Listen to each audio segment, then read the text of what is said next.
Welcome to Gifted Underachievers, the podcast for mid-level creatives with delusional ambitions. Once again, Pat and James discuss mentorship. The last time we did this, things kind of fell apart when we started talking about the transactional nature of mentorship and how sometimes it can evolve into sexual favors. I guess it happens in every industry. I mean, acting is just pretty much famous for it. Probably happens in the art world. I don't think it could happen in sports because they rely so heavily on stats. Oh, I bet it does, though. In terms of getting it's like sleeping with somebody to get a haircut. Let's say it's sort of like the manager wants a hand job, and then you can get first on the batting order or whatever. You can tell I don't know anything about sports, but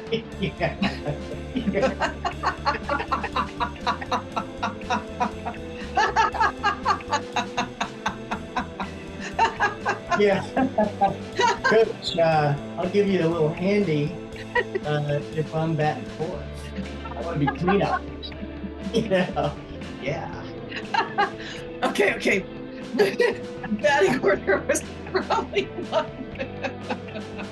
It's not. All the other guys are like, hey, why is Tito batting fourth? He sucks. And then another guy like, Okay. Are you done? Nevertheless, in this segment, the Gifted Underachievers explore the concept of rigid mentorship. It's a lot less of a double entendre than you may think. I hope you enjoy. Hey, James.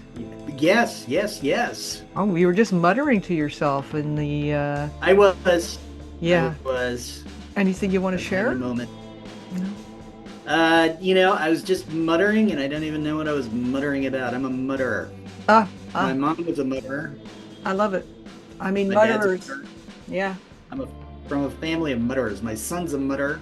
Mm-hmm. But Okay. Yeah.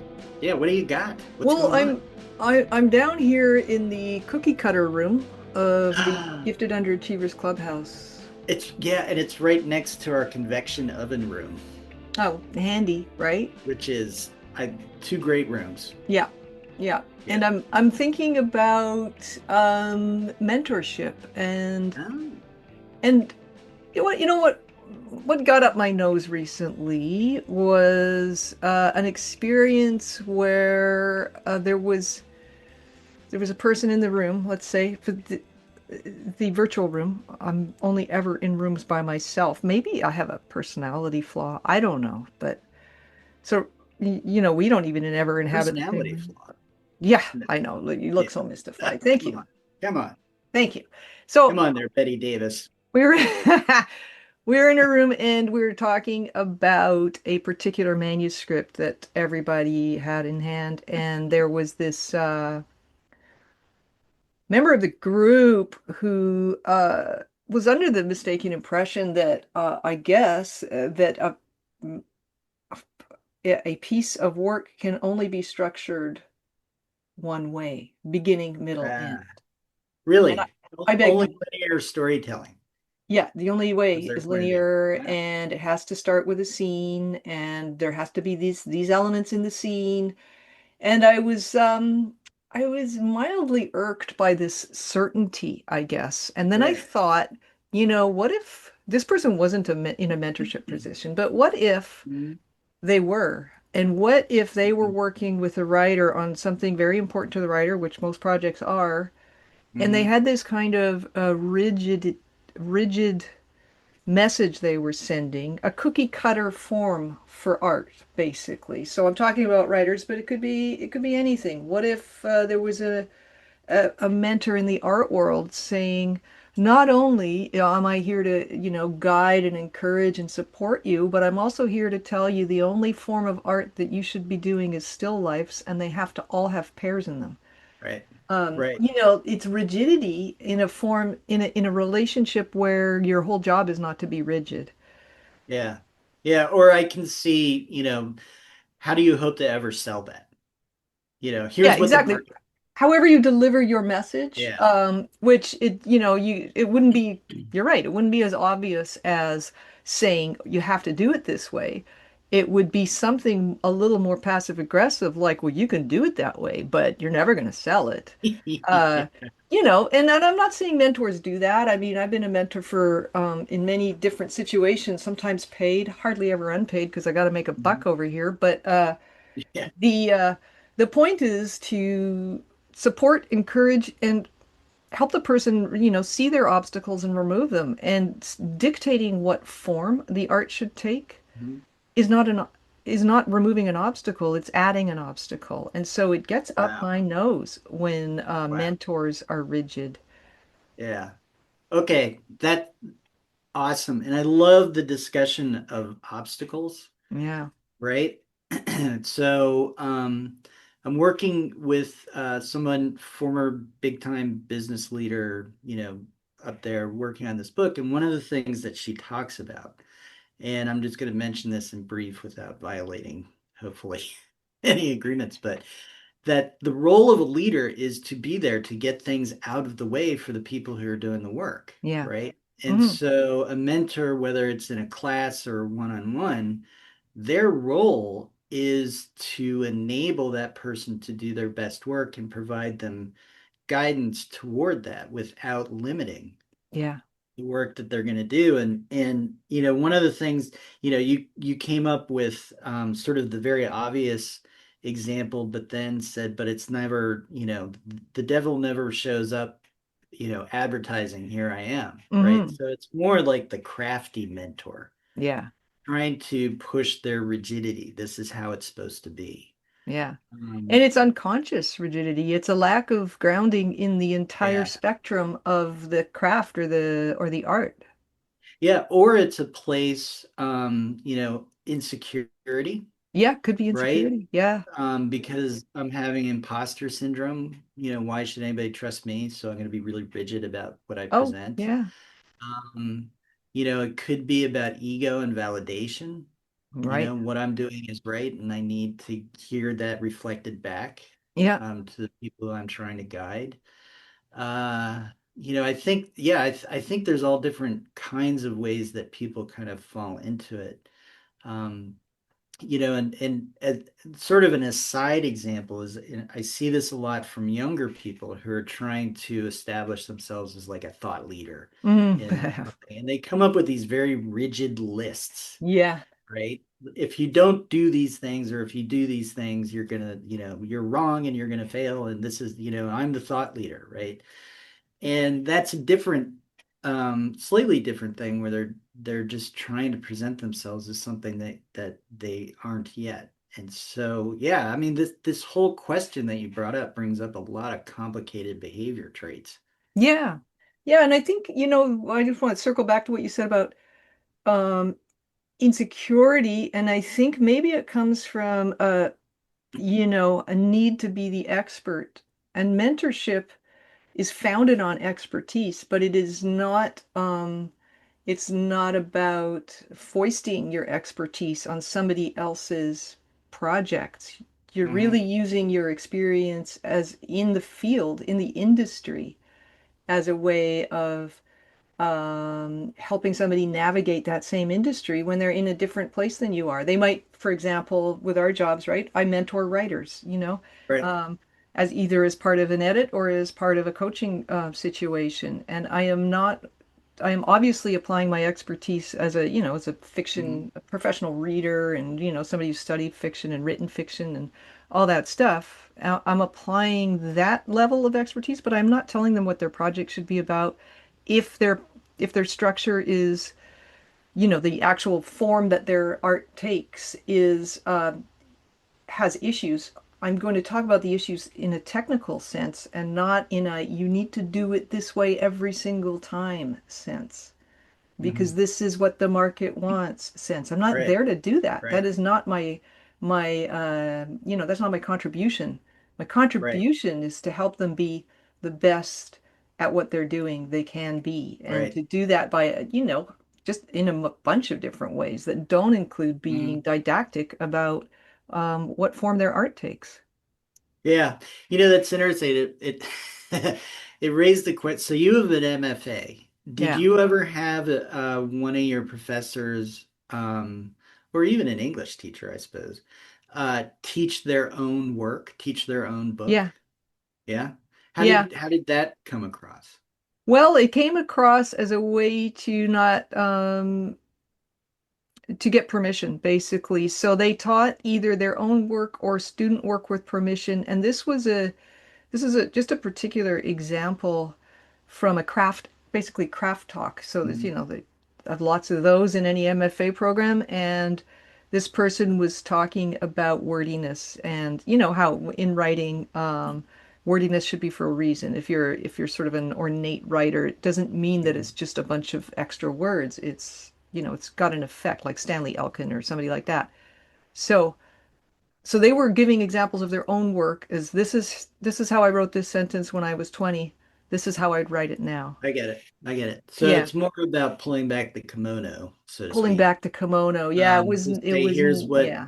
you know, it's like breaking the fourth wall Yeah. in a to show here's what's Yeah. going on. Okay. Yeah. No, that I mean that makes sense. I've had the experience. So I when I went to college, I started out as a fiction writing major, and I fell out of it very quickly. But the person who was one of the professors for one of my first course taught his book, and not in a I'm going to pull back the curtain, but as Oh, in I'm going to teach you my book because it's worth being taught, kind oh of my thing. God. Yeah. And so, and I've heard of that. I don't think that's entirely common, but, I've certainly heard of it. So I was wondering about that because the thought that I had, like I do writing coaching and work with people. And I would never use anything I've written as an example of success, Fuck right? no. And how to do it because that feels too one, there's a little bit of a kind of a power or not knowledge dynamic, I think, where I have a knowledge that they're trying to gain and access and take on for themselves. And so if I use my work, it feels like I'm sort of pushing them into a box in a way. Hmm. So I'll bring up, like one of the big ones and most obvious ones is how to open, right? Yeah. You got to have a really strong open. And there's lots of wonderful, great examples of So that. many. So Yeah. I'm going to pull from those and say, here's the broad brush, here's the range. Yeah. You've got to have something that's powerful, but you have to find it for yourself. So Yeah. yeah, so Perfect. this rigidity of mentorship Yeah. is unhelpful to say the least. Unhelpful and counterproductive. It could, if somebody did not have confidence in their own work and was not able to, was in a position where they couldn't see that there was examples that directly contradict what their mentor is pushing, they could end up trapped in a piece of work that does not reflect them, Mm-hmm. but they're thinking I have to do it this way in order to meet the market. Like it's dangerous. I find it dangerous and harmful. And so Mm-hmm. I think too that, to combat a mentor like that, well, you have a few options. You could look for somebody else to be your mentor. Mm-hmm. You could look at, you could consider talking to them about it and saying, oh, well, here's examples of very, very successful, we'll call it books, right? Mm-hmm. That do exactly what you're telling me I can't do. What do you Mm-hmm. think? Maybe you'd have to be a bit more Yeah. like diplomatic about it. Um, because the thing is, it's not just about hearing, oh, I've got to do it this way, otherwise I'm not going to succeed. It's what you do with that information. There's more than one way to go. You could do a don't tell me what to do, in which Mm-hmm. case the mentorship itself could become fractured. They might stop offering constructive feedback because you're ignoring what they're Right. saying, and oh, they might become distant and not very Mm-hmm. enthusiastic about your stuff, which is not about that's not what mentorship is. Right. Enthusiasm is a necessary aspect of mentorship. Um, so if they're if you're saying, well, here's other ways I've seen it done, and these books sold millions or whatever the heck or they're classics or whatever, Mm-hmm. and they find that offensive to their sense of having to be right, then they are obviously not a mentor. You should get out of there immediately. Um, break Yeah. the coaching agreement, whatever you have to do. If they say, you know what, I think I have been too rigid, then maybe it's a good thing to stick with them and say, well, why don't we just try and figure out, you're not mentoring Mm, them now, but you're saying, well, what would you do if you didn't think this was the only th way to do things, I don't right. know. I don't know what the answer is. Well, and I wonder too, though. So this context of mentorship is one that you volunteer for. And what about ones where somebody's, a gatekeeper, right? Hmm. And so you have the example of a professor who, if you want to pass my class, here it Hmm. is. The example of an agent, acquisitions editor, gallery owner, movie casting agent, club booker, those kinds of things where they come from a place of rigidity and say, no, this is this, I mean, I guess there's a separation there that needs to be acknowledged that somebody knows their audience, right? Hmm. For They don't sure. want to present something that doesn't match the audience. But then Yeah. there's a no, that doesn't work because I have this rigid sense of what should. Well, I think, there's two different things. You're paying the professor. You've got the tuition that uh, you've paid them. So if they have a way they need to do stuff and you read the course syllabus, which you should have done if it was available before you signed up for the course, then just do it their Mhm, way, get the mark and move on. You know, mhm, if it's a gatekeeper, on the other hand, they are in charge of the project. They're paying you eventually if they hire you. So it depends on what your stomach for jumping through hoops is. If you want the mhm, money more than you want artistic integrity, and I'm not saying that mhm. lightly, I don't think it lacks integrity to say, guess what? They just want a blonde soccer mom to sell laundry soap. I'm not going to tell them I yeah, need to throw a line of Shakespeare in there. That's just pointless, right? It's yeah, not about yeah. that. So they're not really mentors, those people. It's transactional and they want what they want. And if you want the money, you do what they want. In Mhm. both cases, I think there's not that much of a mentorship relationship there, Yeah. you know? Yeah, I guess I'm straying into a little thought about gatekeeping. Because I've heard gatekeepers say, a good book is this, period. Yeah, but Right. they're not mentors. And That's that's just their yeah, and opinion. that's Yeah, different. That's a completely yeah. different thing. So I mean, yeah. they might be mentoring other agents or whatever who will go on to say to future generations it has to be this way, but they're not your mentor. They're just Yeah. they're just people who do their Yeah. Well, job. it was in the context of an interview, but I see I'm getting outside of this our conversation. So Well, no, um it's part of what is a mentor? Well, a mentor is not somebody who's going to hire you, and a mentor is not somebody that you have hired unless you have hired them as a mentor. So professor is a different yeah, thing. yeah. But there's paid and unpaid mentorships. I only really engage in paid ones. And they're either directly with writers or they're to mentor other editors in how to work with writers. And so in either case, I believe it's my responsibility to let them be them Hmm. and just help them figure out how to be successful at being them. Yeah. And I think, that means that it also flows the other way, where you're working with someone to help them develop their art or writing, and they can come into it with way too much rigidity. And Oh, so absolutely. your role is to break down that rigidity too. The mentee, yes. Yeah.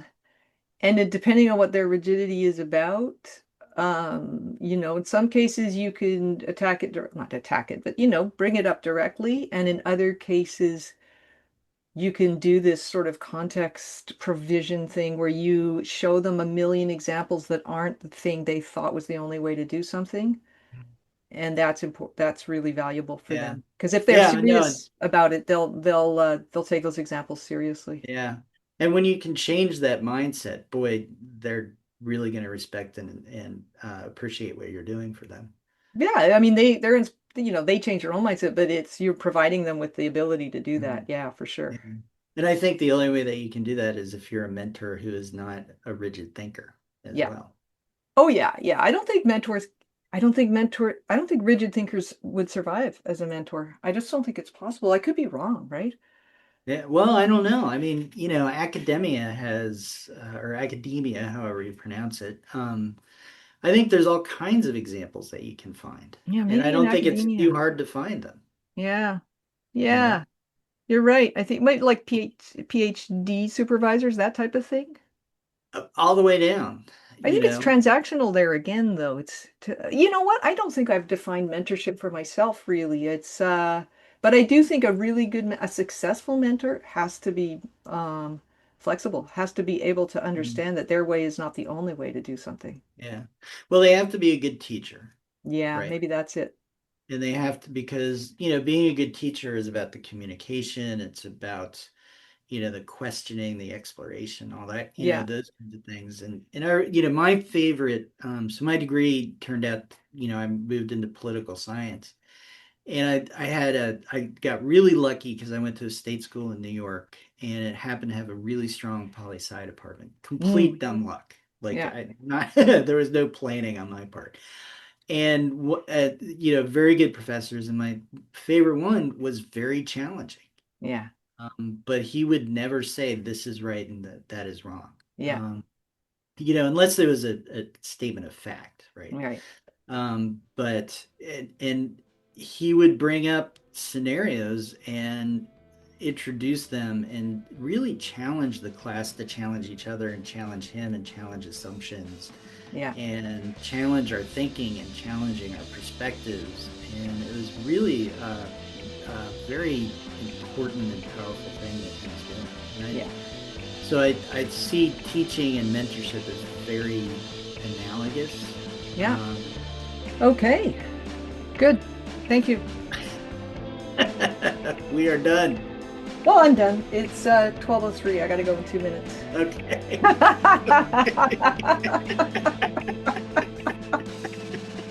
Donado. Thanks for listening to Gifted Underachievers, the podcast for mid-level creatives with delusional ambitions. We'd love to hear how we're doing, so please leave a comment, join our chat page, or send us an email at giftedunderachievers@substack.com. You can also find us on Spotify, iTunes, and anywhere else you like to download your podcasts. And please hit the share and or subscribe button. It really does help.